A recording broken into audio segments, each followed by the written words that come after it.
हम लोग सामाजिक विज्ञान कक्षा 9 के नागरिक शास्त्र पाठ नंबर 1 लोकतंत्र का क्रमिक विकास।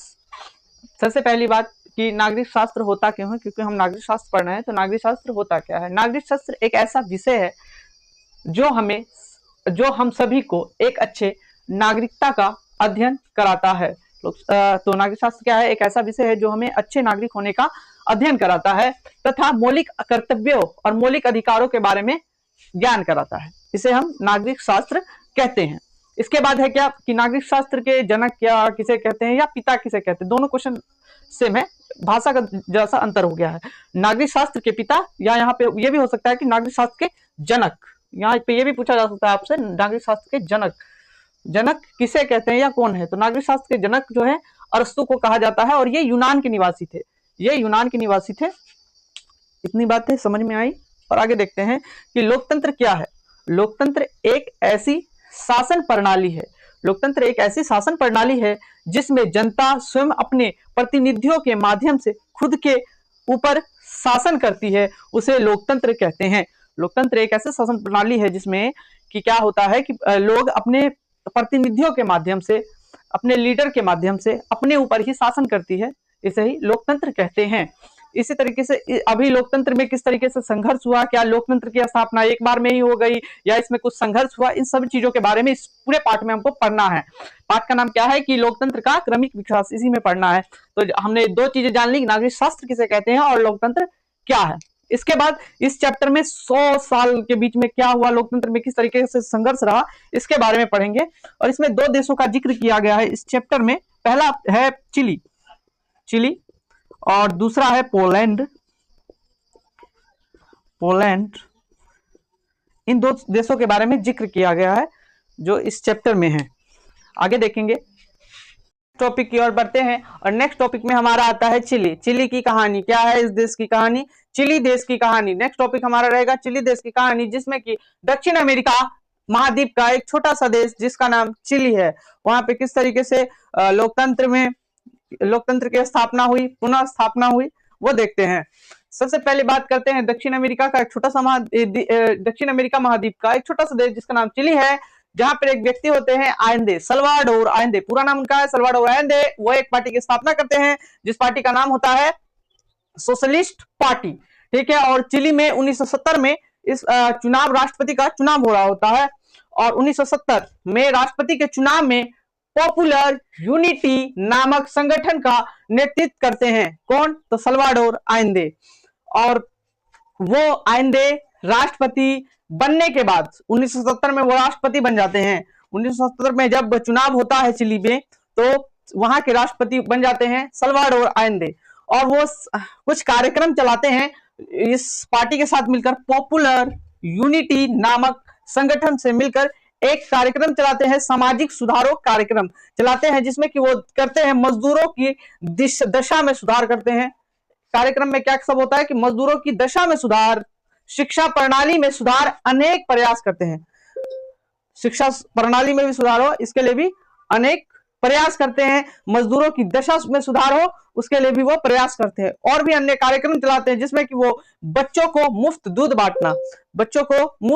बांटना, भूमिहीन किसानों को भूमि बांटना। वहां की जो स्थिति थी इस समय, चिली की आर्थिक स्थिति बहुत ज्यादा खराब होने के कारण वहां पे जो विदेशी कंपनियां थी उस देश में आकर वहां की प्राकृतिक संसाधनों का हनन कर रही थी।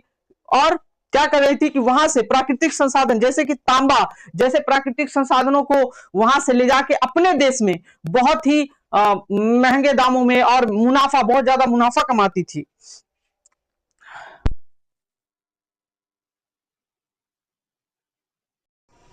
देखिए आगे देखते हैं दोस्तों, जब सल्वाडोर आयंदे जब विदेशी कंपनियों का विरोध कर रहे होते हैं तो वहां के कुछ लोग, कुछ राजनीतिक पार्टी, कुछ लोग उनका विरोध करने लगते हैं, जैसे कि चिली के चर्च, जमींदार वर्ग, अमीर लोग और कई राजनीतिक दल जो है सीधा उनका विरोध करते हैं। जिसके जब वो विरोध कर रहे होते हैं, चिली के सल्वाडोर आयंदे विदेशी कंपनियों का विरोध कर रहे होते हैं और जो विरोध कर रहे होते हैं तो चिली के कुछ जमींदार वर्ग, कुछ चर्च के लोग, कुछ अमीर लोग और कई राजनीतिक दल जो है उनका ही विरोध करने लगते हैं, जिसके कारण एक घटना घटती है। उसी समय एक घटना घटती है 11 सितंबर सन 1973 में एक घटना घटती है कि नौसेना का एक समूह जो होता है वो चिली के एक प्रसिद्ध बंदरगाह पर कब्जा कर लेता है, चिली के एक प्रसिद्ध बंदरगाह पर कब्जा कर लेता है। और रक्षा मंत्री जो वहां चिली के रक्षा मंत्री होते हैं उनके सेना गिरफ्तार कर लेती है। चिली के जो रक्षा मंत्री होते हैं उनको सेना गिरफ्तार कर लेती है और रेडियो के माध्यम से राष्ट्रपति को पद छोड़ने के लिए कहती है। और राष्ट्रपति आयंदे जो है पद छोड़ने से साफ इनकार कर देते हैं।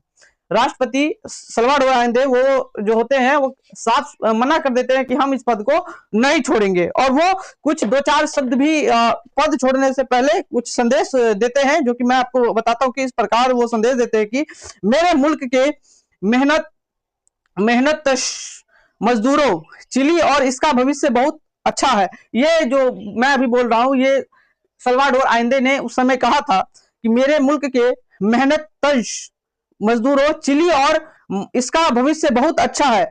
इस बात का मुझे पूरा भरोसा है कि जब देशद्रोह करने वाले ताकतें अपनी सत्ता पूरी तरह से कायम कर लेगी तब भी चिली के लोग उस मुश्किल और अधियारे दौर से पार पा लेगी।